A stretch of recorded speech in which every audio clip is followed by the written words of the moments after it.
on YouTube and on Facebook and LinkedIn and Twitter, and it just takes a moment to get it out to all those different sites. It looks like it is up there now, so I think we're good to start.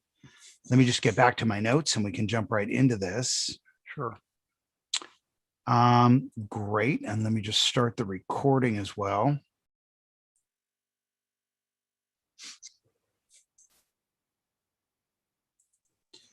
My guest today is Dan Gillmor. He is an American technology writer and columnist.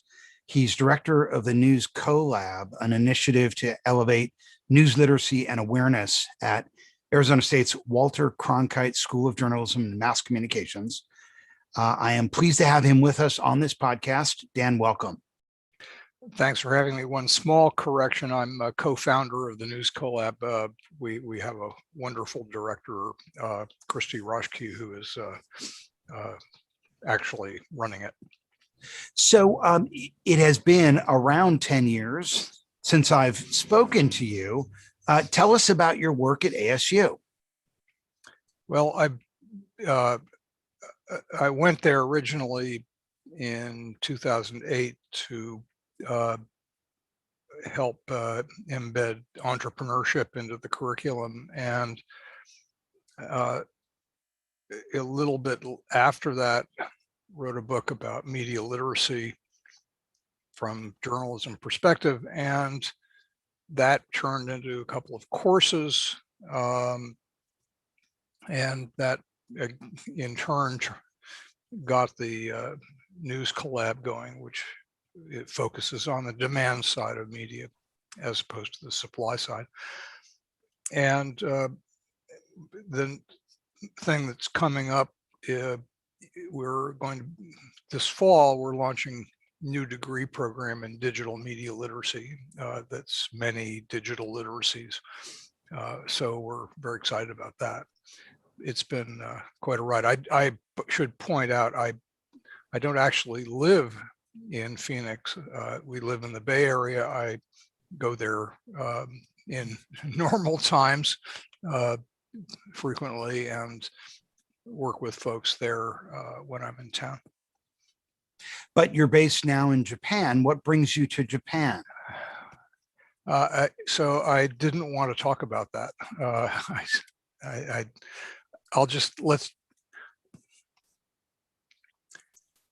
I'm here temporarily. Just got it. That. Okay, sounds good. Let's talk about the recent coverage of the Greenwood, Oklahoma massacre. Mm-hmm. Hundreds of Greenwood residents were brutally killed, their homes and businesses wiped out. They were casualties of a furious and heavily armed white mob of looters and arsonists. And one of the factors that drove the violence was resentment toward Black prosperity. Mm-hmm. The insurance companies all welched and failed to pay out on claims. 60 Minutes ran a story about it. I want to say it was for the second time, because I thought I had seen it before, but I think it was on again last Sunday. And the New York Times has a piece with a 3D virtual map of the neighborhood before it was burned down, complete with names of the businesses that were destroyed. That just ran yesterday. What impact, if any, do you think this will have on repatriating the losses that Black people experienced 100 years ago? I have no idea if it will or not. It's a valuable piece of journalism, and important that the people, the human beings who were massacred in one of the most vicious crimes of the century, that we put names to what had been sort of faceless folks. And the journalism is important because we have to remember the things that have happened. And using these new techniques is an astounding achievement. The Times has done something profoundly good here. And keep in mind that the Oklahoma City massacre had been really lost to most people in terms of any historical knowledge. until not that long ago. It was known, but it didn't, I certainly didn't learn about it in school. And I don't know when I learned about it, but it was through the media some not too long ago. So journalism has an important role to play in helping us remember. It's not left solely to the historians. What role, if any, do you think journalism could play in healing the divide between white and Black Americans today? This one's above my pay grade. I think journalism can do so many things. Shining a light on things that had been in the dark is always an important journalistic function. So is what people are now calling solutions journalism, the idea of let's not just point out what's wrong, let's point out to the extent possible how we can fix it. What can we do about some things? But you can't know how to fix anything until you know what's actually happened. And that's where it starts. The New York Times story was written by a Black reporter. On the NewsHour, Yamiche Alcindor often leads coverage on issues impacting people of color. In his book, Locking Up Our Own, James Foreman talks about the move to staff Black neighborhoods with Black police officers. Are people of color better prepared to cover news about issues impacting people of color? I think I think it's obvious that the answer is yes, but it's not a universal yes. There are clearly exceptions, and I don't think we should. I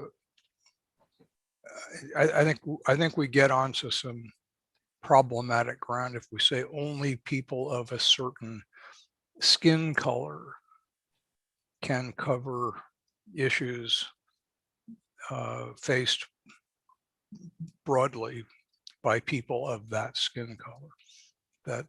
That's I think too narrow a framing. But plainly, people who understand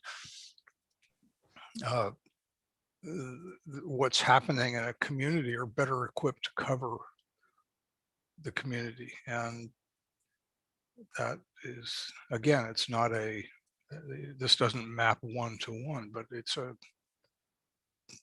as a rule, I think it's not a bad one. When Yamiche tweets about different issues affecting people of color, and she talks about Black people, she does not capitalize the letter B when she writes Black. Yet I know a lot of white reporters do, when they write Black, capitalize the B. Should the B be capitalized? Should the W in white be capitalized? How do we treat that from a style standpoint? Well, the style has basically changed. The style in major news media now is to capitalize it, and if people who are going to write for those publications will do that. Styles change, and I think there's it's just the way language changes that I'll go with whatever the publication wants to do, and I'm not too worried about that. At the end of the story on 60 Minutes about Greenwood, they plugged extended coverage on Paramount Plus. What do you think? You think Paramount Plus could make it? Do you think that will drive any subscribers? I don't know. I'm sorry, I don't understand the context. But Paramount Plus is obviously CBS is owned by Paramount.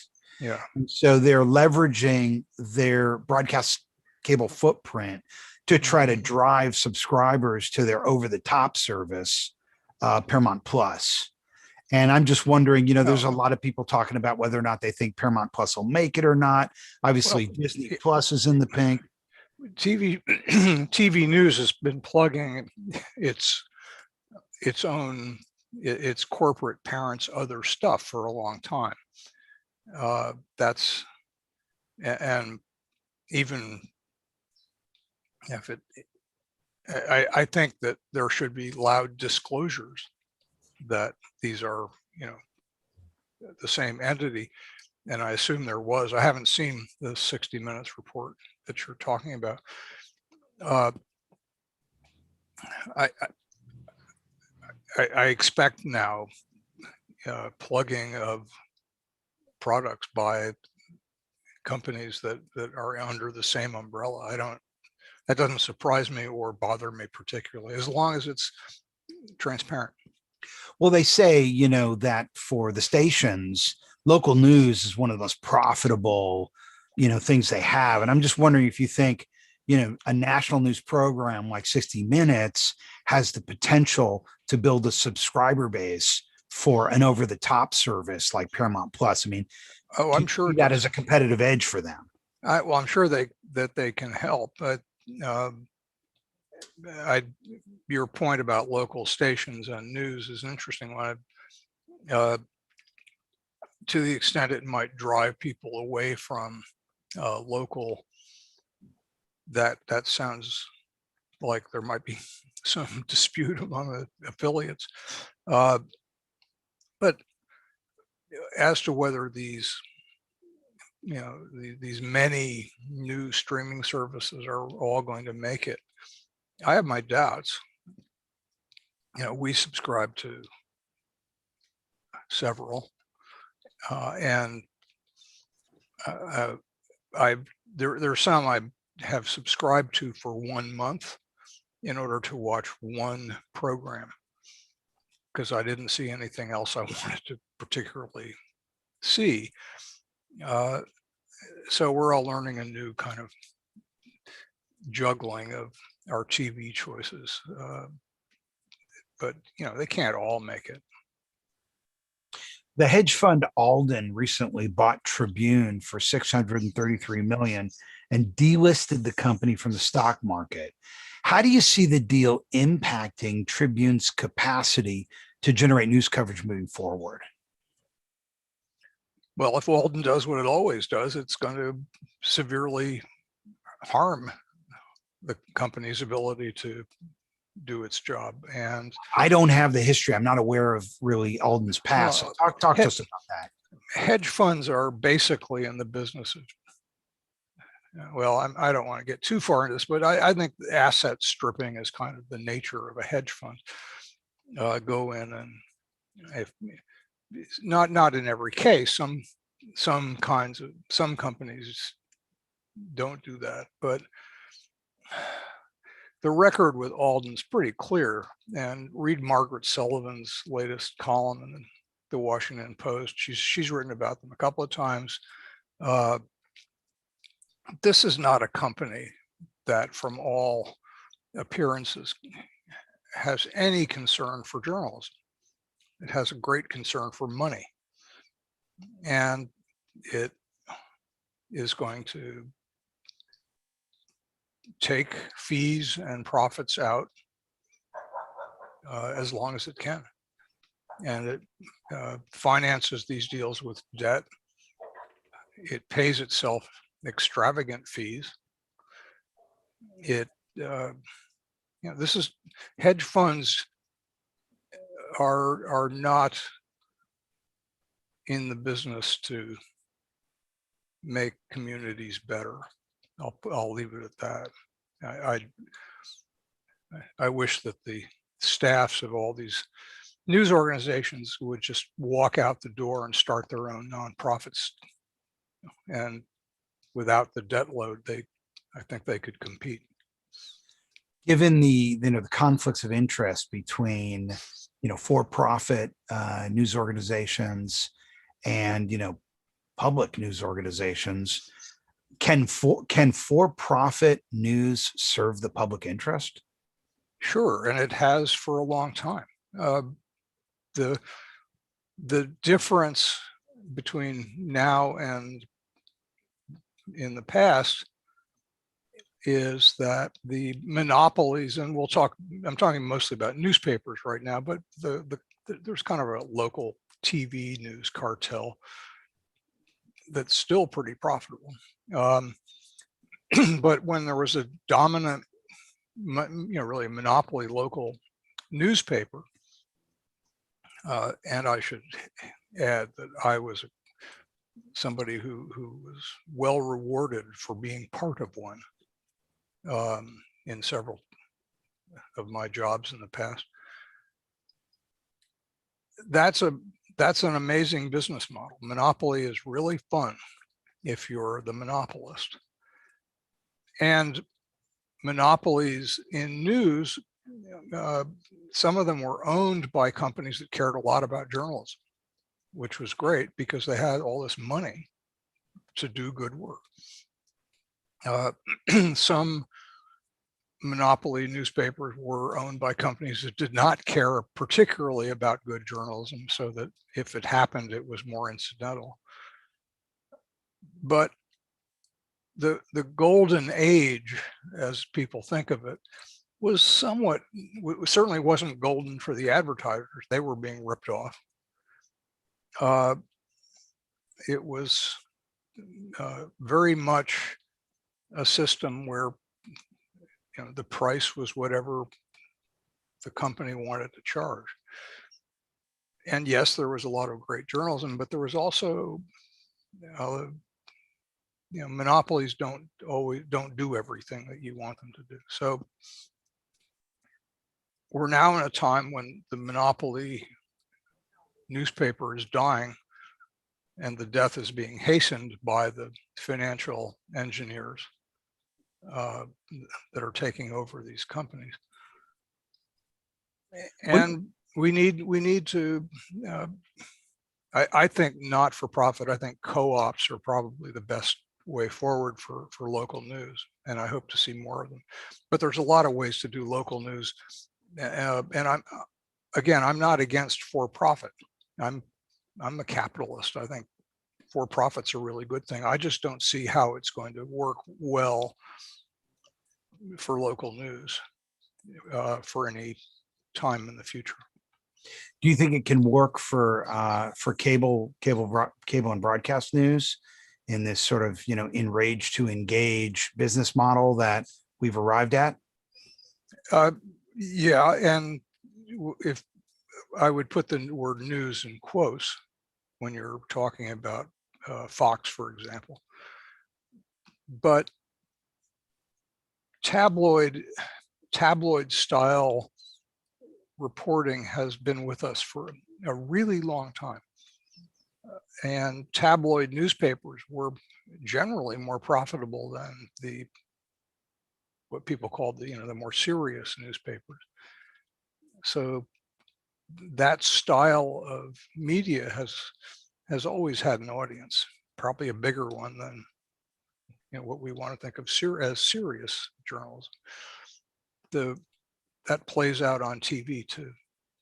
But again, I'm not against for-profit if it's going to produce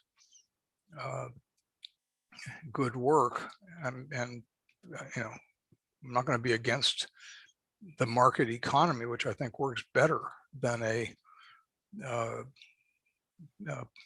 top-down planned economy. I think history is very clear on that, but it's very flawed.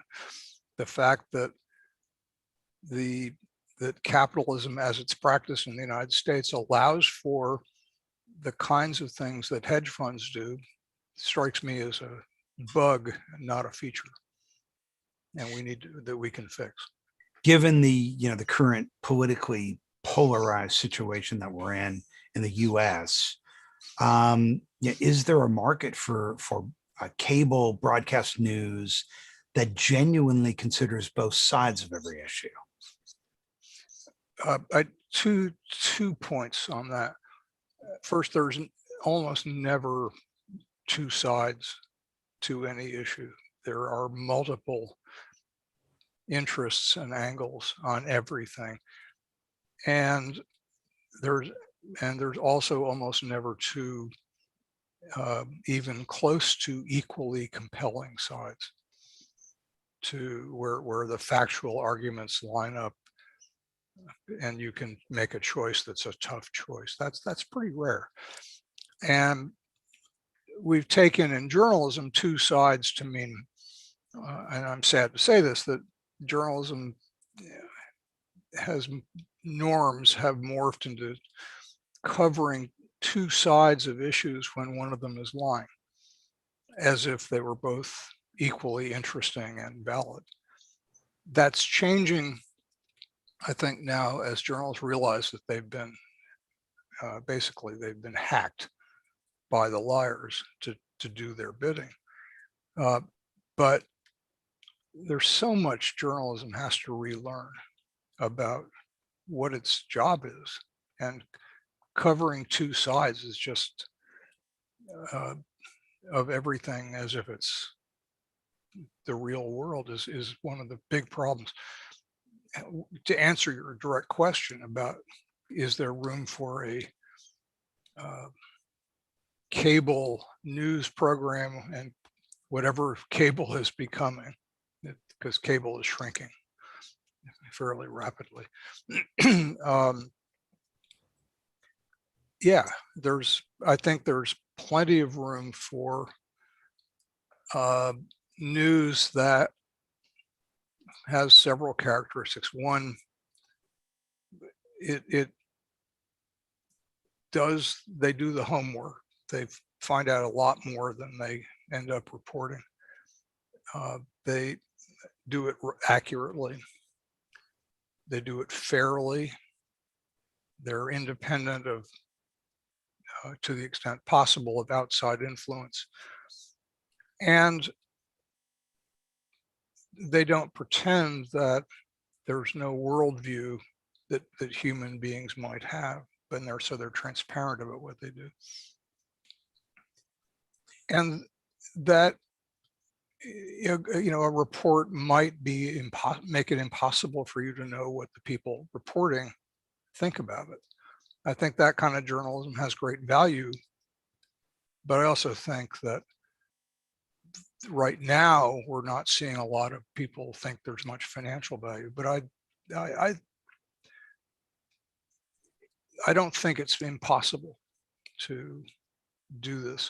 CNN's still fairly straightforward. I think CNN finally got sick of people lying and decided to start calling it that. But keep in mind, CNN, more than any other television news, helped make Donald Trump president, because they gave him essentially, in 2015, 2016, they gave him essentially unlimited, unedited, free airtime. No TV news channel did more to elect Donald Trump than CNN. And CNN consistently put people on live television who were lying brazenly during his presidency. And it was part of their business model to do that. They knew they were putting liars on TV to lie to the public. They were amplifying liars. It was television news of, I think, a very poor kind. Are they in a ballpark with Fox? God, no. But I think CNN finally decided to some of them anyway, to stop being quite the, it's television, we'll just put them on. And I think they're pretty much not down the middle in terms of picking two sides when one, in the middle of liar and not liar. I think they try pretty hard as a channel to do journalism.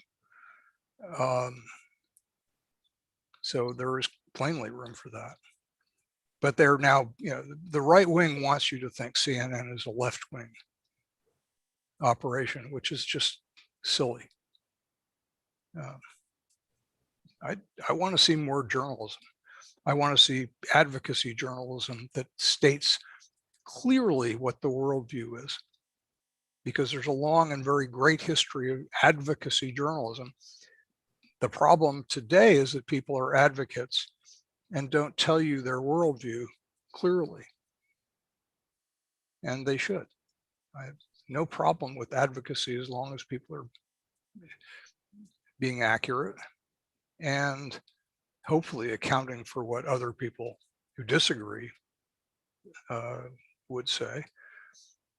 But if you tell me your worldview and then tell me what the news is, I can refract that through the lens of your worldview and get a better sense of what's going on. And I will also go to someone with a different worldview to make sure I'm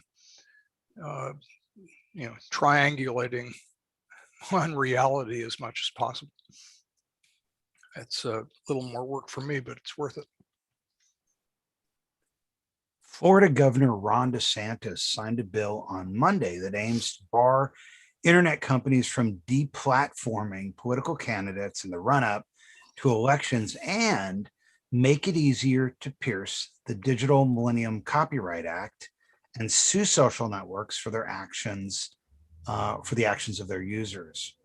Unpack the significance of this development from a freedom of speech standpoint. I think I defer to the First Amendment lawyers. I'm not a lawyer, but I don't even think unpacking it is worth the time. It's obviously unconstitutional. For those listeners who aren't aware, who don't understand the issue, can you just kind of break it down in broad strokes of what's sure. going on and why people are concerned? Well, I'm not concerned. I think it's semi-laughable. My concern is that there's an increasing population in this country that wants to poke giant holes in the First Amendment. And there's nothing about, these are private companies. They can put on or take off anything they feel like. Now we can have a conversation about whether they're too powerful, whether they need more competition. I believe they need more competition. The Twitters, the Facebooks, the giants, the Googles. But they're private enterprises.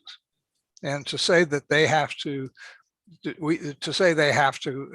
publish what certain people say, period, is, in my view, insane and dangerous. And we need to just recognize that. But it's a separate issue from whether they're too powerful.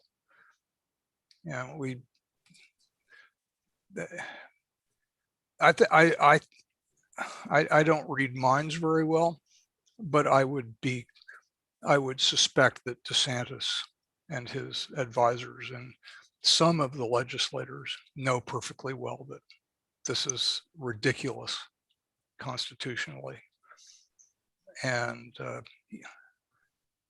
it won't end up being the law. It can't.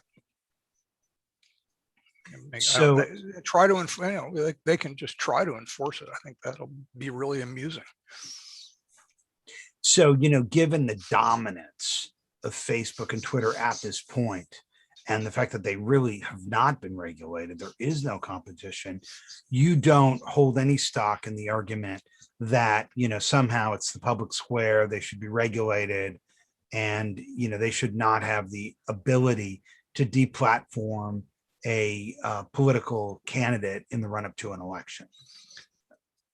I'm not, well, let me first of all have a disclosure. One is that Facebook Journalism Project funded one of our News Collab projects, a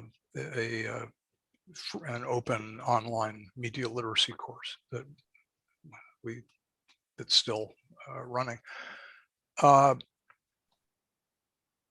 And I have a long history in the Silicon Valley world, and know people at basically all these companies. And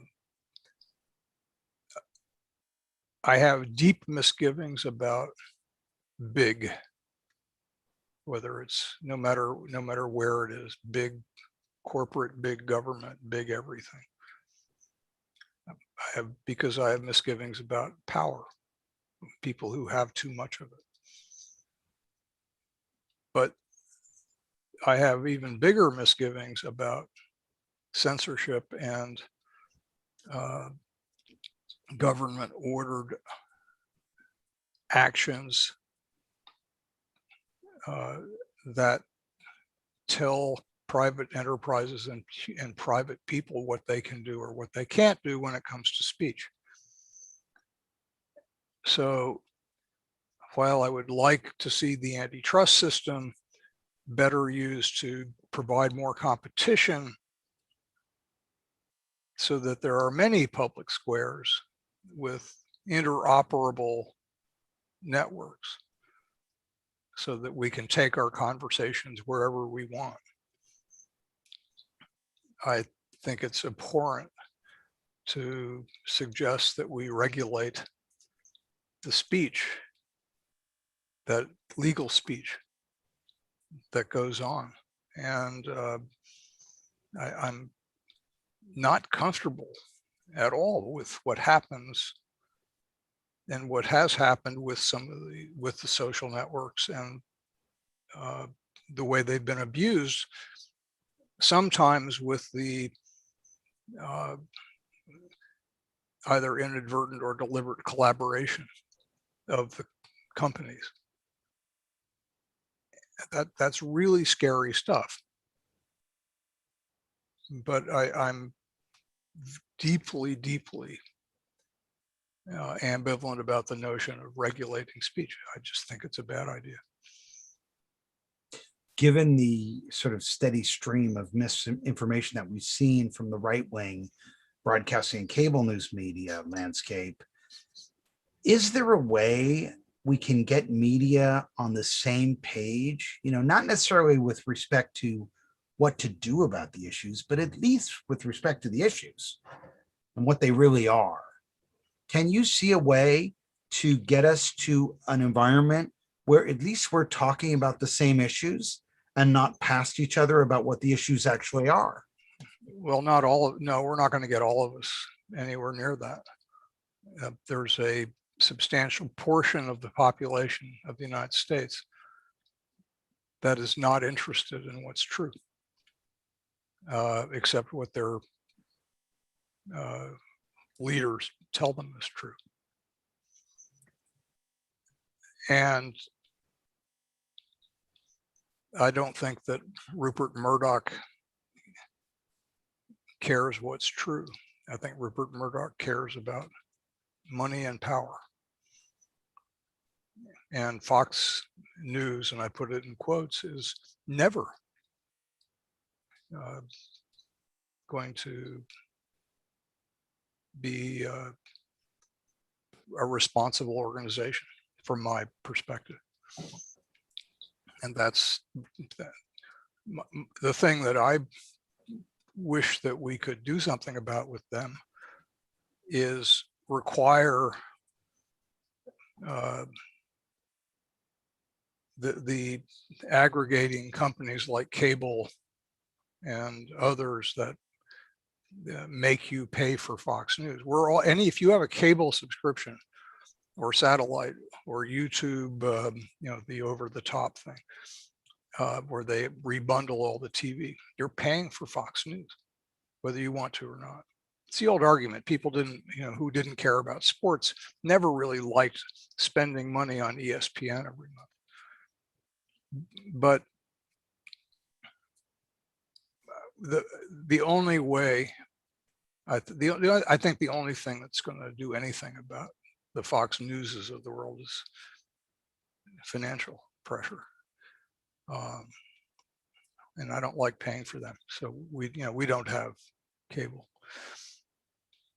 That's But we're interesting. not going to achieve the shared truth anytime soon. It's because there are people who are profiting mightily from peddling lies, and people who are gaining power by peddling lies. People whose agenda is being served by peddling lies. The fossil fuel industry did it with climate change successfully for a really long time. The tobacco industry did it with by denying or raising doubt about whether cigarettes killed people. This is a really huge problem, and we just got to keep working at it from the best we can. But that's why we work from the demand side. I don't think we solve this solely by trying to do a better supply, which is part of what you're arguing for, is that we sort of have this, really great agreement of news organizations to get their facts right. I think we have to work at this at least as much from the audience side. We need to upgrade journalism, but we need even more to upgrade us. You mentioned that cable news is cable is dying as a channel, that those numbers are getting smaller all the time. We're moving to obviously to over the top and streaming video on demand. Do you think that could eliminate bundles and make it more difficult for organizations like Fox to get their revenue? I don't know, but every time we every time we crack the bundle system, we seem to get it rebundled. The power of the entertainment industry and of big media to rebundle is pretty amazing. I would not be surprised to see some kind of bundle of the over-the-top things. You're already seeing it. I think if you get, I think Showtime and that's part of Paramount Plus now, right? There's a bundle with Hulu. Yeah, I lose track. Hulu, Showtime, and which I think is Paramount, and ESPN. I think it's Hulu, Disney, and then a third. Hulu, that's right. It's Disney Plus, and I think the third Hulu is and ESPN, and of course Disney owns ESPN. Why that's not already part of Disney Plus is kind of interesting. Well, because they can get another subscription by having a separate app for that. Yeah.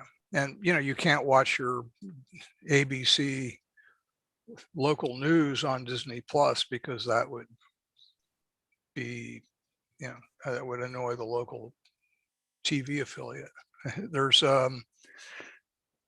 there's a lot of conflicts even within these companies, but yeah, I think a lot of it's going to get rebundled, and people are just going to have to learn new strategies to watch what they want. I pay willingly to not be pummeled with advertising, and not every, unfortunately,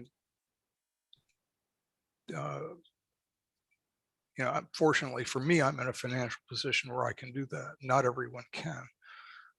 So advertising is pretty powerful. It's not going to go away. Dan, final question. You've done a lot of work around media literacy. Mm-hmm. If you could improve the media literacy of the U.S. population, what would you like? What would you do? What would you want them to know? Well, we have we think there's some principles that you start with that as you keep in mind a couple of things. One is that we are not just consumers of media. We are all increasingly also becoming creators of media, even from the simple act of sharing something we've seen. That's a form of media creation. And we need to understand that we're consumers and creators, even though this is a word that is offensive in its own way, but we're users of media. Users has gotten a bad connotation, but I think it's the correct word. We use media, and we're certainly swimming in it at this point. We have to understand it better. We have to start with principles like be skeptical, everything, absolutely everything, but not equally skeptical of everything. You have to use judgment. We have to ask questions, and doesn't mean we go re-report the New York Times story from Tulsa, but it means that especially when it's close to home, where we can ask questions, we do. We can read more than one source or watch more than one source. We can and we must go outside our comfort zones and look for and deliberately look for things that we know we're not going to agree with. I learn more from people who disagree with me than from people who agree. And we should all keep that kind of thought in mind. We have to understand how media work, how they're used to persuade and even manipulate us. And then that's sort of consumer side stuff. But as we create, we have to do it with integrity.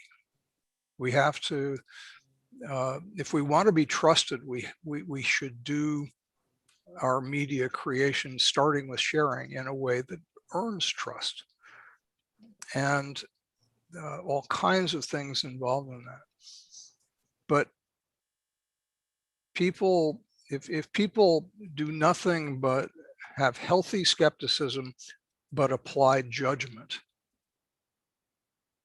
and understand how this works, understand how the news works, they'd be way better off. But we have work to do. I want to see media literacy become endemic and embedded in everything, not just as a subject itself, but part of other subjects. The people in that field who've been in the trenches long before I got involved have understood that if you embed media literacy in other topics, you get a much better result. So there's so much to do. And I think people are starting to be aware of why this is important. And we have, when we say we need to upgrade us, we have to find ways to do this at scale. And really 3 institutions that can do scale. One is education, although you don't mandate one way in education. It's not how our system works, but we have to replicate the good ideas and try experiments. Journalism, media itself, the media can be a way to do scale. Journalism has never cared about media literacy, but it should. It would be great if journalists were one of the conduits for this, but not just journalists, entertainment, advertising, PR, they should all get involved. They're not at the moment, but they should. And then the third institution in society that defines scale today is the technology industry, the platforms. And I would like to see them get much more ardent about helping people be literate about the technology and the media environment that we're all in. There's some things going on, but not nearly enough. So, well, the great opportunity for people to do this, we have a lot of work to do. Well, the social networks have a conflict of interest because on the one hand, they want to keep people on their platforms. On the other hand, people should be sharing to earn trust. But if you your algorithm devalues a post with a link that attributes where the information came from, then that doesn't encourage people to attribute the information to the source. And that's something we see in LinkedIn. People try to get around it by posting something to LinkedIn and then in the comments, posting the link as a way of sort of getting around, how they've built these systems. Do you think there's a place for regulating these platforms to open up to attribution and truthful content? Because really, truth could be a ranking factor. Yeah, it could, but I'm exceedingly reluctant to see government, you're talking about government, tell private entities what they can and cannot publish and how they can publish. I'm not saying I like what's going on, because I don't. But if we're asking, that what we're heading toward, if what you're and you make compelling argument here, but I think we're heading toward creating a system in which a few very large companies become the editors of the internet. And to some extent, yes, they're already being editors by using algorithms, but that doesn't feel like a better answer. The answer, and there's lots of downsides to this, is more competition, more ability for people to move their conversations to other places. The Electronic Frontier Foundation, Cory Doctorow, have been working on something they call adversarial interoperability. Long expression, but what it means is you can move your conversations and your data easily. That's where companies would have to provide that capability. That's a different thing. Yeah, I mean, they used to before they matured, but once they became dominant, they shut those portals off. It's never really been possible to do the kinds of things that that they're talking about here, but it was more so than it is now, that's for sure. And we have to, I think we have to find ways to use the system we're in to give people more choices. Yeah. And that's, but the idea of turning Facebook into a regulated utility, common carrier, is anathema to me. It would lock them in place as the dominant thing. And I add Twitter, add YouTube, and Google, whatever. I don't want to lock anyone into dominance. I want to see conditions under which other competing things that many of which would be very happy being a lot smaller. So you think giving them common carrier status would actually embolden them? I think it would just entrench them, and they'd also be doing, inevitably it would turn into government mandated speech or government censored speech. It's not, this is no slippery slope. This is just what would happen. And I think that's dangerous. Well, it's certainly a fascinating discussion. I appreciate you taking the time to talk to us about it. If someone wants to get a hold of you, what's the best way to do that? My email is dan@Gillmor, GILLMOR.com. I'm on Twitter at Dan Gillmor. And I'm not sure I should, well, it's there. My direct messages are open. And I'll put it this way.